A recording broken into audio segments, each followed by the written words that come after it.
Hello, It's everybody. very dramatic. It's the perfect Uh, music, honestly. it is the perfect music, I have to say. Oh my gosh, look at people from all over. I know, I am excited. Now it's Newfoundland, Newfoundland. I have a Ye- friend from Newfoundland, and I don't think it's Newfoundland. I think it's Newfoundland. I don't know. Maybe I'm saying this all wrong, guys. Sorry. My southern accent, don't even ask. I'm gonna say it wrong. Candace was the first one here. Hi, Candace. Hello, hello. All Oh, for the right. Peculiar Book Club. Hello. Yeah, I love it. Guys, I was just saying to Patches that I just got off this really serious author book presentation, and so I couldn't have Bob in the background there, but we moved Bob back. We figured this audience, you guys like a little Beetlejuice, a little Bob. And Yes, if you please. remember, the last time I talked to you, I was stuck in my mother's basement in Chicago because I couldn't get back to the UK. So here I am now live from the weird office. I was so excited. I was thinking about that because I remember you were like my office is really cool, guys. I promise. I know. And here I Yay, get to show. Bob. So here you see the Houdini box. I hosted a show for the Smithsonian years ago. It was like really cheesy. I did the Lizzie Borden because you guys just covered a book on axe murders, right? Lizzie Yeah. Borden. Oh, Yeah. I love that. I So love that good. story. What do you think that she did it? Oh, you know, I think she knew it was going to happen. I don't think that she actually did it though. I think she was like Oh, a interesting. what's that She called? was in there, a conspirator, or Yeah. Yeah. she helped plan it. Oh, well, Yeah. who did it? The maid? It's I'm very curious about it. I mean, I will say after we read Whack Job by Rachel McCarthy James, which was phenomenal, and then I had Cara Robertson who wrote The Trial of Lizzie Borden on the podcast, and after finishing both of those books, I still have no idea. I know. It's just one of those things. I go back and forth. Like when we did it for the TV show too, for context, guys, just how dumb TV is. We had these ballistic bodies that were full of fake blood, but they filled it with blue blood. You remember like the 90s commercials with periods and they couldn't show Yeah. like red blood. So yeah, it had blue blood in it. And then I had to take an axe or a hatchet and recreate these crimes because they wanted to see how much blood she would have been covered in because she allegedly when they came to the house she had no blood on her. And I Yeah. thought if you swing an axe or a hatchet at somebody's head, like it should be easy, right? It was so hard to cut open the skull. I mean, there was so many bad takes of like me swearing. It's the Smithsonian Channel, like they had to like cut around this terrible footage. And the worst part was the director hands me the axe and then he says, okay, everybody stand back and be careful, Lindsey. You don't want it to slip and hit you in the leg. And then I'm like, now I'm just thinking like, oh my God, I'm going to die for I'm gonna this hurt dumb, myself. yeah, this dumb segment. And so I started doing it. I just could not break open the skull. And then the director said, cut, do we need somebody to step in and do it for you? I was like, no, the whole point is like, I have to prove. And by the way, I'm a large woman. I'm like almost 6 feet tall. Like Lizzie Borden was tiny. And I did ask this police officer who was on set with me, I said, how in the world? And he was like, well, you don't have adrenaline, right? So if you have adrenaline pumping through you, you can do a lot of damage. And if you're, but I'll tell you what, if she did it, she is really a psychopath because she then is buried next to her murdered parents, like her murdered father. She requested to be buried next to them and everything. So Yeah. this is not what we're supposed to be talking about, by the way, but this is what happens when Listen, two weird people get together. this is why I love the Morbidly Curious Book Club. Thank you so much for being here, by the way. I thank you everybody for joining us. Of course, you guys know who this is. We have read both of your books for the book club. We started with The Facemaker a couple of years ago, and then last year we read The Butchering Art. Both of them, of course, Yeah. widely loved by everybody. These are, when I tell people I run a Morbidly Curious book club, they're always like, Lindsey Fitzharris, have you read Lindsey? And I'm like, I know Lindsey, come on. Yeah, I'm always there. And the last time, for context, guys, last time I came onto the show, I was stuck in my mom's basement for 6 weeks. British Airways wouldn't let me, despite this Chicago accent. I've lived in Britain for 24 years. I'm coming to you from. Yeah, you don't have much of an accent.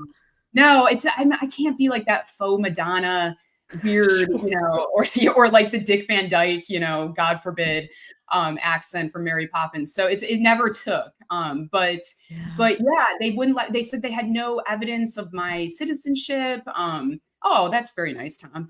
And yeah, it was a nightmare. And my husband, he's British. I was like, just get on the flight, like get home.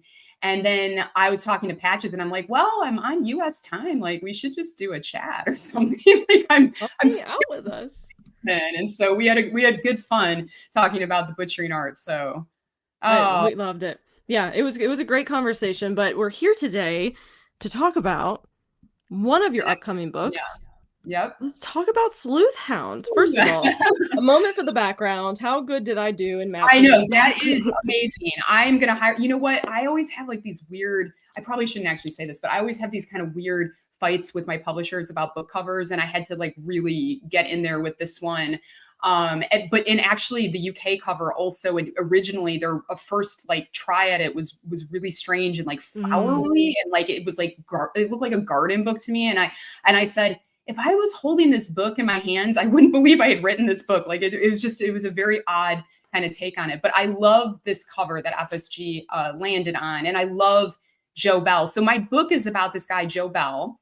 And if you are a Sherlockian, and I think there's probably some people who don't know me, but they love Sherlock and they're tuning into this today, you will know that Joe Bell was the inspiration for Sherlock Holmes because Conan Doyle didn't keep that a secret.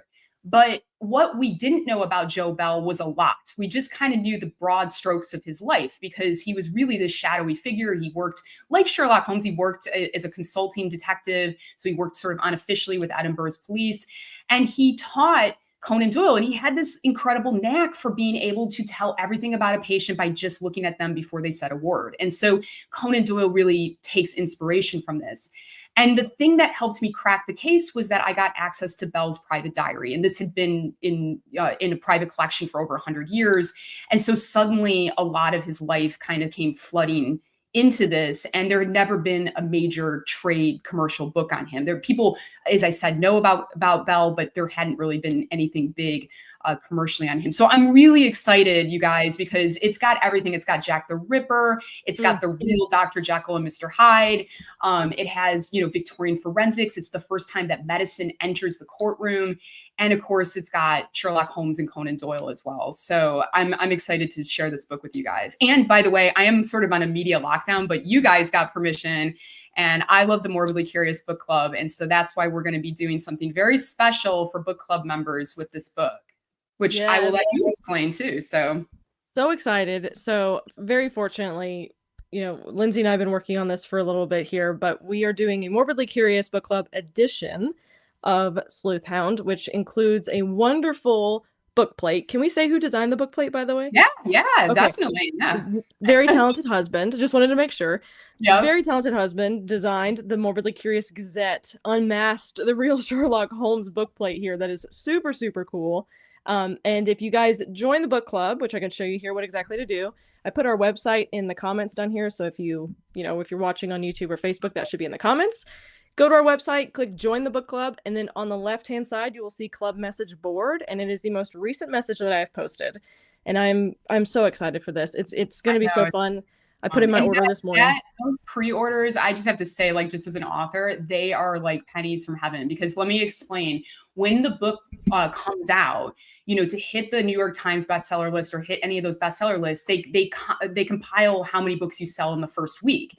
And for the first week, you also get all of the pre-orders from like the months leading into it. So it's sort of like the only time an author like me can maybe hit the New York Times or hit those bestseller lists. So those pre-orders are fantastic for me.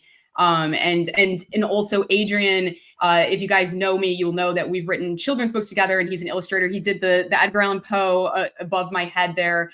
And so he loves faces as a caricaturist. And so he's done this caricature of Joe Bell, and it's really fun. And, if you guys pre-order through Morbidly Curious, you're going to get the special book plate and all of that.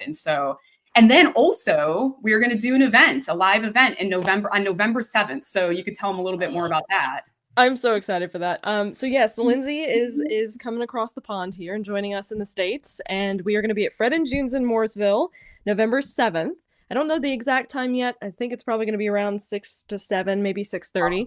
But we will be chatting in person about all of your books, to be honest, because we're going to do an discuss epic these. podcast. Yeah. Like it's going to Yes. be a live recording of the podcast, and I'm excited to meet you guys. And I love book tours are kind of grueling, but I love getting out there and meeting the people that, you know, always are showing up for me. And some of you guys, are showing up right now. I'm hoping to see you out there. I'm going to be hitting up in Chicago and Boston, Philly, like lots of different places. It's still kind of in the works, but I am looking forward to North Carolina. And I think that's probably my only public event in North Carolina. I am going to Chapel Hill University to speak, and I'm going to be doing some private stuff, private events. But this is going to be the only public event in North Carolina. So it's going to be really fun.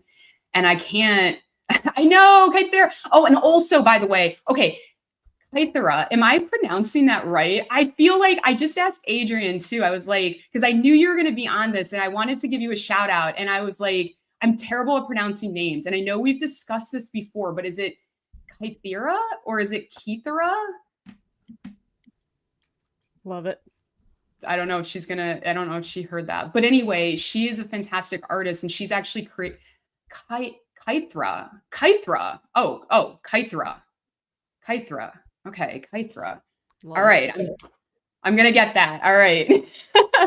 Also, I've known Kythra forever and I still, like, for some reason, I am so sorry. Like, the first time I ever met her was before I was a published author, and she came to an event of a mutual friend of ours, Paul Kudneris, who, if you've never had Paul Kudneris on your show, you should definitely have him. He's a fantastic. He takes pictures of the dead, and he did a book on pet cemeteries.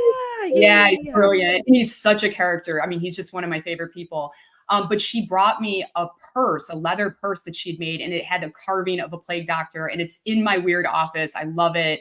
And she's a fantastic artist, and she's creating some really cool stickers as well for the book. So if you come out to the live event, I'll have the stickers with me to put in the book, and it's going to be a whole nerd fest, guys. Like, who doesn't like stickers and, you know, design book plates and a fireside chat about, you know, Victorian forensics and everything. Oh, that's very cool. Thank you. Oh, I love it. I love how many people have had the chance to meet you. Look at this. I know. And also, like, please, guys, when I'm out there on book tour, and if you're coming to one of my events, leave a comment, you know, because I like to kind of clock it and remember, you know, and like, I like to make the effort and come up to you or meet you at the event, outside of the event or whatever. Because I love that so many of you guys return to my events and come out to support me. It is, I mean, book tours are really grueling. And there's like this moment where you feel like you're going to lose your mind because it's not just the event each night. It's like you're traveling to a different state. You're in and out of airports. You're doing media. It's just like one of those things. I'm trying to get on the Today Show, guys. Every time I try to get on, and I just feel like, come on, October, I am a macabre Mary Poppins. Like, put me on, put me in, yes. Coach. Like, I can do this. But if they do, I will give Morbidly Curious a big shout out as well, because it would be really fun. And so I'm fingers crossed, because I feel like with this book, Sherlock Holmes, Victorian forensics, Halloween on the horizon, like we might have a chance of making that happen. So. That would be so cool. I know, the moment you wake up in a hotel and have, and by the way, the last tour with Facemaker was weird, because for those of you who came out to see me, thank you, because those events were really difficult because we were still kind of in a pandemic. So it was like 2022, like people were still kind of afraid to come out, which I get. But it was like a lonely kind of weird situation out there. And so I thought there was like this one event in Philly, and it was like 5 people that came, and it was like, wow, this is crazy. So I did the whole thing though, the whole presentation. It was all out there. And but yeah, I do love to see you guys out there, and I'd love to, you know, get this book in your hands. And like I said, it's about Victorian forensics as much as it is about Sherlock Holmes.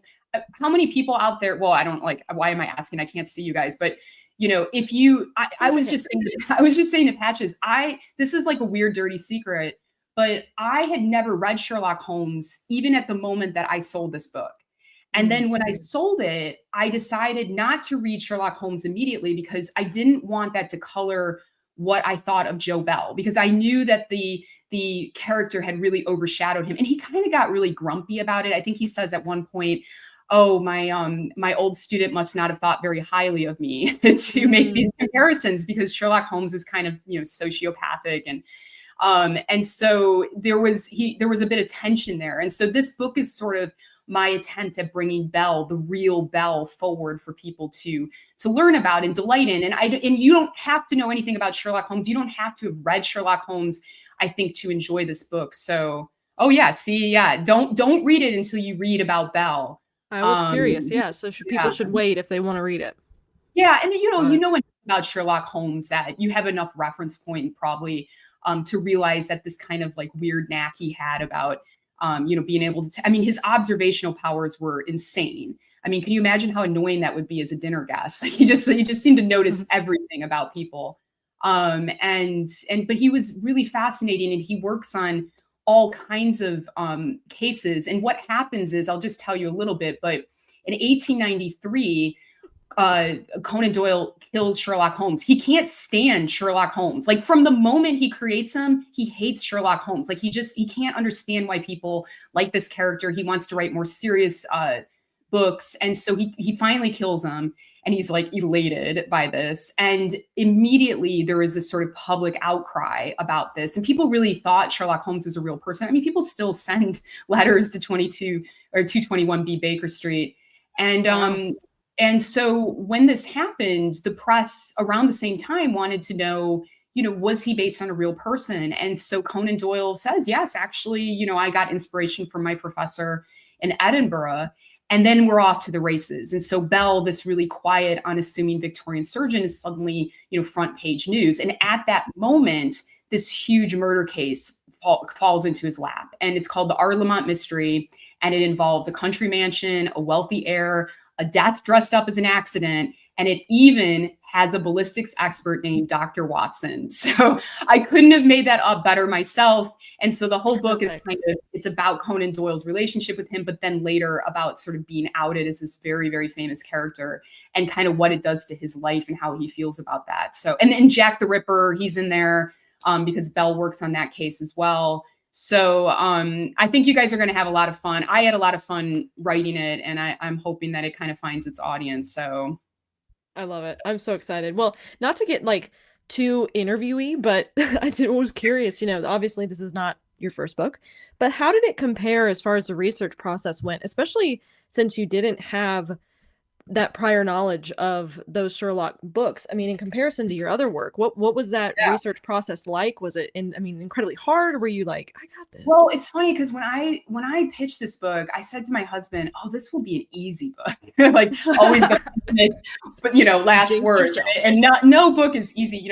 The butchering art, I kind of went into. It was such a weird thing. Like I was going through a really terrible divorce and facing deportation from the UK, and I've talked about this before, but like.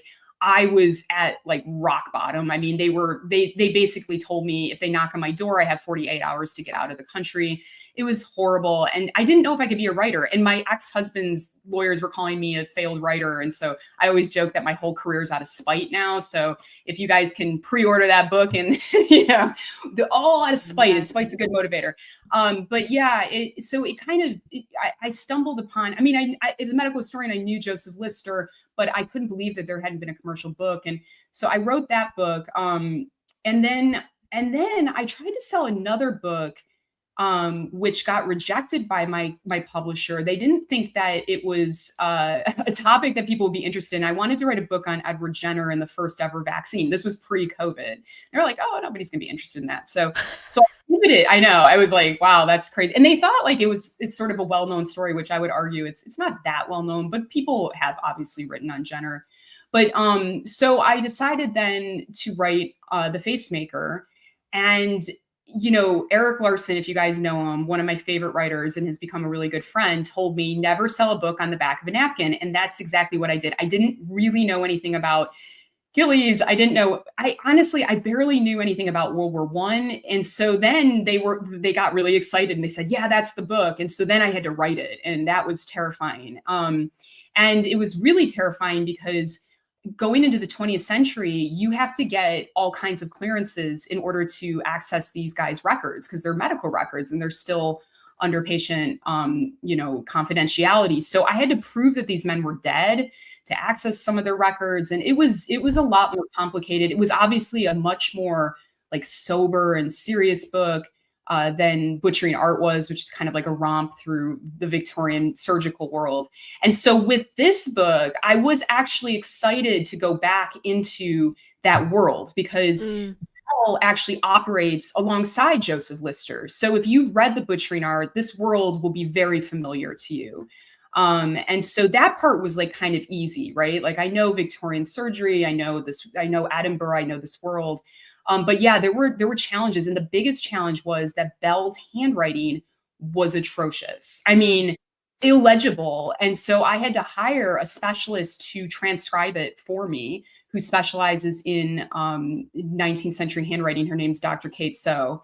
And she did a brilliant job, and thank God, because honestly, you can't, if you guys went and accessed it, you would be like, I can't read this. I'll have to put up screenshots of it at some point so you can just see how terrible his handwriting was. And it took her quite a long time to kind of get through that. So that was one of the big challenges. And then of course, just like, you know, you're telling a story about someone who didn't necessarily invent something like Lister and Gillies did, but yet still changed the world somehow. And so like we know Bell, even if we don't know Bell, because everything is Sherlock Holmes. I mean, if you guys watched House, that's Sherlock Holmes. Like there's so many iterations of this story. It's impossible to exist in 2026 without having been touched by it on some level. And you won't believe like how many things are basically just replicas of Sherlock Holmes now.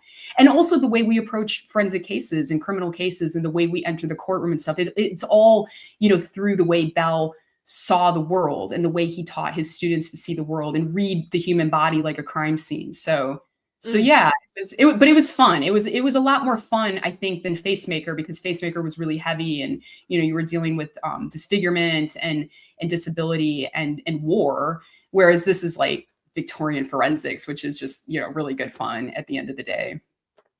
House was my jam. I know, I loved that too. So yeah, and that's, I mean, yeah, he's been embedded in pop culture for so long, I feel. Yeah, we were talking about that too. I'm not really that familiar with Sherlock. I don't know that much about it. Yeah, but Tom is right. It's the most portrayed literary figure ever in cinema and TV. It's unbelievable. Like there's a new show called Young Sherlock. I think it's on Amazon. With Guy Ritchie directing. Yeah. And now they have a Moriarty coming out, like a whole show on his, like, you know, the supervillain that he was kind of set against. It's just a constant, it's, you have the Enola Holmes, you know, there's just so many iterations of this. And now Sherlock Holmes is out of copyright. So like now it's off to the races. Now like filmmakers and stuff, they're like, oh yes, we don't have to necessarily deal with the Conan Doyle estate. Although I think they still kind of have to deal with it, because I think Sherlock Holmes is like Mickey Mouse almost, like his like his silhouette is like you know, you have to get permission to use that, which might be why I shouldn't put Bob in a deerstalker in a. We were talking about this before. I was like, I need a Sherlock, but like maybe we just put Bob in a hat, you know, in the deerstalker and the pipe and stuff. But because I can't seem to find a cutout of Sherlock Holmes except for Benedict Cumberbatch, who played him in Sherlock. So. Yeah, I see clips of that all the time, but I just haven't watched it. I'm also behind on like everything. I actually just started watching it. I hadn't watched it, and I'd always heard amazing things about it. And for those of you who haven't seen it, it is Sherlock Holmes but set in modern times, which is a great kind of spin on it. And it is really well done. I have to say, like, I just finished season 1 and I was like, this is very watchable. And this is the thing, is like, again, it's like such a repeatable format. And, you know, I love that Conan Doyle hated the character. And it just like continues and continues. I include a caricature in the book. I include photos, and one of them is an illustration of like a large Conan Doyle, and he's shackled to this tiny Sherlock Holmes, and he just could not stand it. And I just think it's very funny that he created this thing and he just couldn't run away from it. And he wanted to be a writer so bad. And, you know, he didn't do so well as a doctor. That's how he meets Bell, because he goes to medical school in Edinburgh. But then he creates this like really, you know, successful character in his own time. Conan Doyle was, you know, very wealthy and successful, but he just hated it. He never understood it. But what I will say is this, guys, because like you probably have seen, I've done some threads when I announced this book, but there is one clip of Conan Doyle in existence of him speaking. to camera, and which is extraordinary because he was born in 1859. I mean, if you think about that, that's crazy. We have a film clip of him, and in it he talks about Bell and in the debt he sort of owed Bell. So like I said, Sherlockians, if you're out there, you know Bell, but you possibly don't know the Bell that I know, and I hope that you'll delight in kind of learning more about the man that Conan Doyle took inspiration from. So, you know, this is coming out in October, right? October 20th, I believe. Yep, that's right. Just in time for Halloween, guys. Just in time. So good. Yeah. So I'm excited. Yeah. And I won't go too much into it. You guys are going to get so much of me. Like I apologize in advance because it's like, there's just like too many things that interviews that they have me do. So my timeline, if you follow me on social media, you'll just have to look away because it's going to be so many different interviews that they make me do. But hopefully today's show, and I could plug Morbidly Curious Book Club, which would be fun. But that would be the dream. Yeah, I mean, that would be awesome for everybody, right? Like come out to the you know, in Morrisville, like in this random North Carolina town, like let's flood it with motorcycles and goths and all of our people. Like let's get them out there and like make it such a big event because it would be really fun. And I just think you guys are going to love it, even if you don't, you know, haven't read Sherlock Holmes. And there's all these, like, by the way, there's all these like weird things, weird forensics that didn't work at the time. So there was this thing that I talk about sometimes in social media. If you follow me long enough, you'll have heard of it. It's called optography. And they believed that the eye was a lens and that possibly the murderer was captured on the lens of the eye of the murder victim. And so they would remove the eyeball and try to create an optogram from it. And they actually tried to do it in some pretty high profile cases in the Victorian period. So you'll get to learn about that kind of stuff and, you know, just all of the weird science that, you know, kind of led us into policing and catching criminals. Yes, I know. I need a grilled cheese. Like she makes very famous grilled cheese. Like honestly, I've only met her once in person and she offered to make me one. And I was like, I don't know. I was like shy and weird back then. I wasn't even an author. Like I was like, oh no. And now I like regret everything because we become social media friends. And I'm like, shit, I should have gone and gotten one of those sandwiches. Like what was I thinking? I'm so excited. You see me on tour, like you can bring food to me. That's all good. That will always be welcome. So, well, here in North Carolina, there's a lot of really good food. So you let me know what you're craving, and we'll grab it. Have you lived in North Carolina your whole life? Yeah, for the most part. I did 4 years in Los Angeles. But yeah, otherwise, born and raised. 4 years in Los Angeles. That must have been a culture shock, like like a different. Oh, it was fun. I loved it. It was so much fun. Very different climate too, right? Because like, North Carolina is pretty warm. Oh like, yeah, it was. Well, it's not humid there, so the heat wasn't necessarily new, but the less humidity was fine. But I worked in television. It was cool. I did my thing, and then COVID hit, and I was like, it's probably time to go home. Oh, COVID ruined so much. I mean, it also killed a lot of people. It's like, it was terrible. It just ruined, you know. It was. I mean, it was weird. It really was. Like Los Angeles wasn't the same, and it hasn't been the same since. And of course, I mean, it was just. I mean, it was devastating. And I you know, have a couple books on COVID, but I'm still a little too fresh to read up on it. Yeah, I know. And everybody's experience was really different. Like in the UK, we couldn't even leave our village. Like you would get fined. I mean, it was crazy. And then we found out that Boris Johnson was just like having parties. And I mean, that was also not a good thing that happened over here. So, but we were like, I would say we were in severe lockdown to the point where, you know, when the Facemaker came out, I was almost like, I mean, I'm awkward anyway, guys, but like, I felt like really awkward on the tour because I hadn't seen people in so long. And it was rough, you know? And like I said, that book, I loved that book, and that was the book that got me on the New York Times. But it was tough because we were still kind of in COVID. And so and then very shortly after I got diagnosed with breast cancer, and I got caught very early, thanks to my friend Tom Peterson, who actually this book is dedicated to, because I feel like he saved my life. He was dying of a glioblastoma. I visited him in LA, and he kind of put it in my head that I should always listen to my body. And so I got back from the tour. I felt like this lump, and I thought, oh, I'm so busy. And over in the UK, they don't start mammograms till 50. And I had just turned 40. So I wasn't really eligible for one. But I pushed for it, like keeping Tom in my mind. And then the thing I felt was nothing. And they just found a totally incidental cancer. It was just such an insane. So I was really, really lucky, and ended up at the King Edward VII Hospital where the royal family get treated. And my surgeon had read the pacemaker, and he had reached out to me when I went public. Like, this is like so weird. Like, he's like, if you want a second opinion. And at the time I was like, I don't think I need one. But the problem is that my local hospital said that afterwards they would only give me a mammogram once a year till I turned 45. Then they would stop until I'm 50.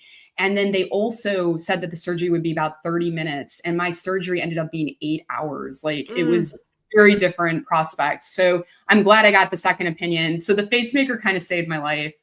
Butchering art changed my life. Pacemaker saved my life. I don't know what Sleuthhound's going to do.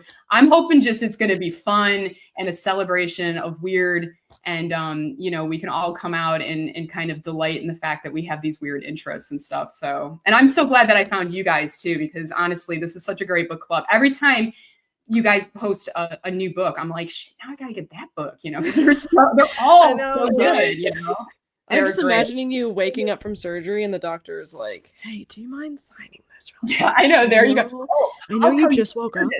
The weirdest one was my grandma died in 2024. And I was at the funeral home with my cousin, and we were there early, and I had the butchering art because I had dedicated it to her, so I was going to put it in her casket. And the funeral director was like looking at it, and I said, "Oh, I wrote this." I was trying to like explain why the book was there, and he's like, "Oh yes, I know about this book." And so I was like, "Oh, well, I can send you a copy." And he was like, "No, I brought my copy."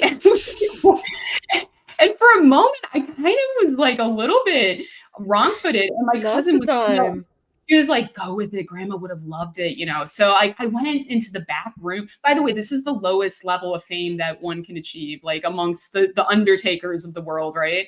And so I signed a couple books, and we took some pictures. It was very surreal, like burying my grandmother. Funeral home. So, like, yeah, my cousin.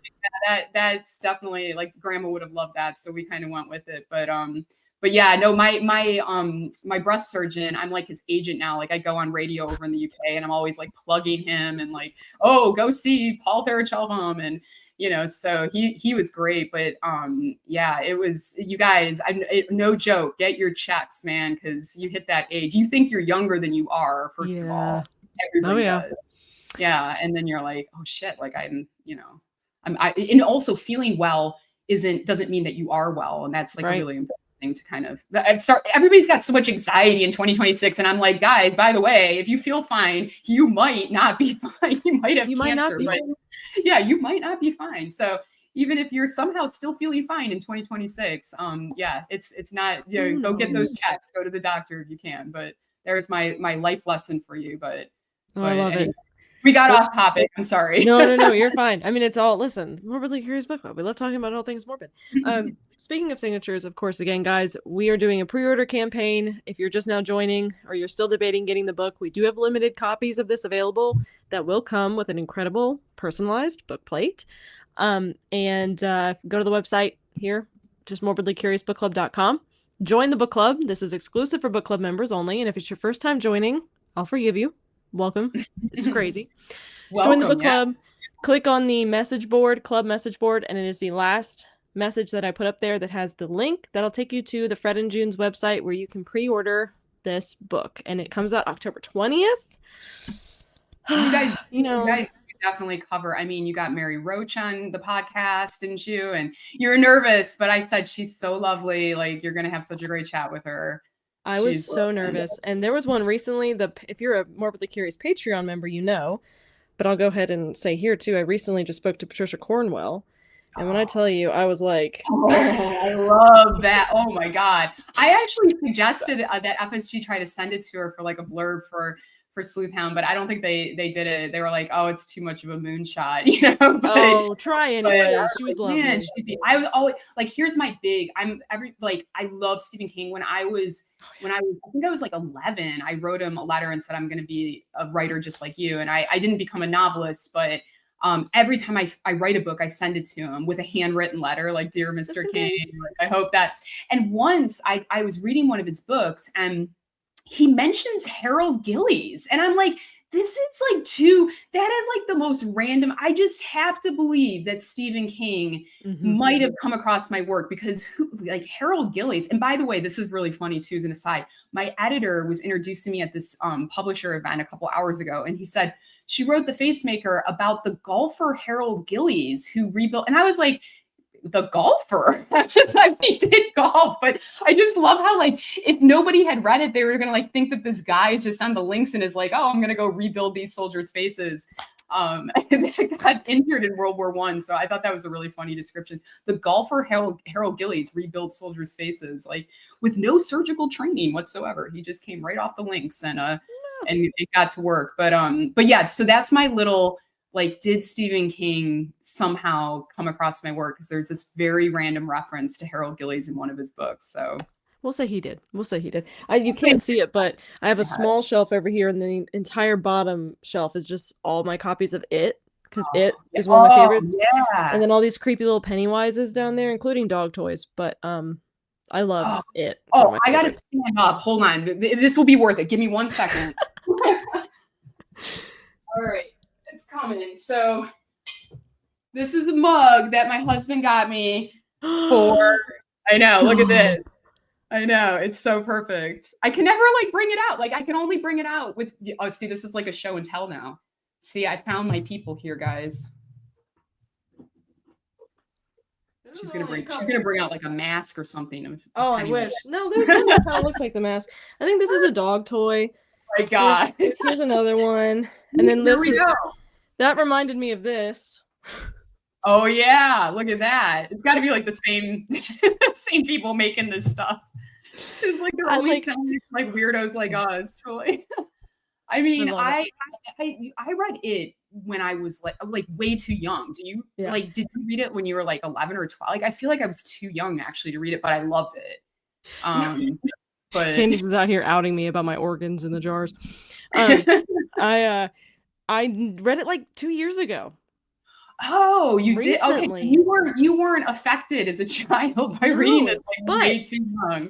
Still scared the hell out of me. Oh yeah. You know, 30 years old. I never read The Shining until kind of recently. I mean, I'd seen the movie, but I hadn't read it. And then I read like Stephen King at night. My husband goes to bed much earlier than me. And so like I'm reading by iPad, and then I had to get up to go to the bathroom. And so I just used my iPad as a light, and I'm in the bathroom, and for some reason I didn't turn the light on in the bathroom. And I get to that scene where the woman is like crawling out of the shower, and my husband, for some reason, it's like midnight, opens the door, and it's just his shadow. And I'm sitting there with my iPad and I'm screaming. I'm like, oh my God, what are you doing? And he was very British about it. He was like, oh, I'm so sorry. Like, I didn't realize somebody was in here. And I was like, what are you doing? Like, and he was like, maybe don't read Stephen King at night. Like, it seems to not, you keep complaining that you can't sleep at night, but it's so worth the scares, right? Like, yeah, it's so good. It's so good. So yeah, I see your comments. Yes, we were going to announce that pretty soon. It will be November 7th at Fred and June's in Mooresville, but we wanted to go ahead and do this pre-order campaign, and then we will be posting more information over on all the socials. You will see about it. Yeah. I mean, I have to lock down my schedule still, so it's a whole thing. But yes, we're gonna do. You will not be able to miss it because we will be so annoying about it. It will just be like constant Instagram stories and stuff. Because guys, by the way, we're not reaching you anymore. The algorithms are killing everything. So it's like we have to just constant everything. Like literally, you have to just keep putting up the same stuff over and over again just to get out the same message. And also Instagram and Facebook. If you put something up that looks like you're promoting something, they like instantly cut. It's horrible. And so when you are an artist or a writer and you're trying to like rely on your social, it's just horrible. Like, I feel like I'm reaching about 2% of my Instagram audience these days. So if you're still out there, thank you for sticking with it. But it's kind of grim. It's all AI slop now. So, you know, that's 100%. Pretty much all. Well, guys, I think we're going to hop off here, but please go pre-order. We do have a limited number of copies, so grab them while you can, but it will come with a signed book plate if you pre-order through the Morbidly Curious Book Club. It'll be worth it, guys. I promise. It will be so great. Yeah. And also like the book plates are going to be beautiful. And Yes. Adrian loved doing those. And it's only for you guys. And hopefully, we get a shout out in the Today Show. And I see you guys on November 7th as well. Like, I can't wait. And thank you guys for being so supportive. That, I just remember getting stuck in the US and you guys were there and we had such a great chat. And I just can't wait to meet some of you guys out there on book tour. And I hope that you enjoyed learning about Joe Bell. Woo, thank you, Mike. That's one sale for we sure. got one. Yes. But yeah, it's so funny. It's like you do all this stuff and then it's like, it's like, honestly, on social media, it's like you were just like shouting into the void. So I really, nothing's happening. Out there hitting that pre-order button. Like I said, it's the only chance for an author like me to hit those bestseller lists. And also I'm just excited and if you, by the way, if you order it and you still going to come to the event on November 7th, bring it and I will personalize it and you'll still have the book plate to go with it. And you'll get the stickers as well that I'll have with me. And so we'll have a good chat on November 7th. And I can't wait to see you guys out there.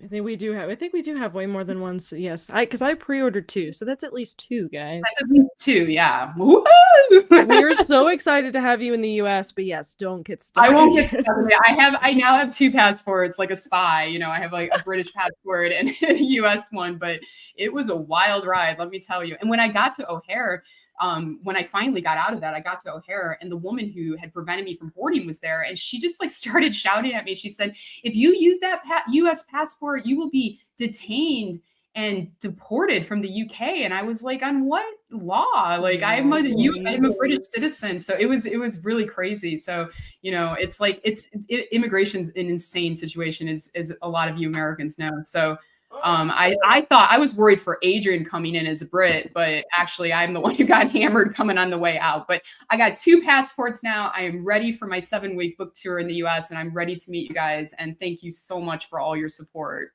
Yay! Thank you, Tom. And Cam will be order number 3. But yeah, thank you guys so much. Head on over to the website. Yes. And thank you, Lindsey, for hanging out with me. It was so good to catch up with you. I'm going to end this. Okay. I'll post the link everywhere else if I have it. It's on Instagram. It's on Facebook. It's everywhere. All right. Perfect. And I'll post it as well. So, and we'll chat through email as well. But thank you guys so much and talk to you soon. Bye.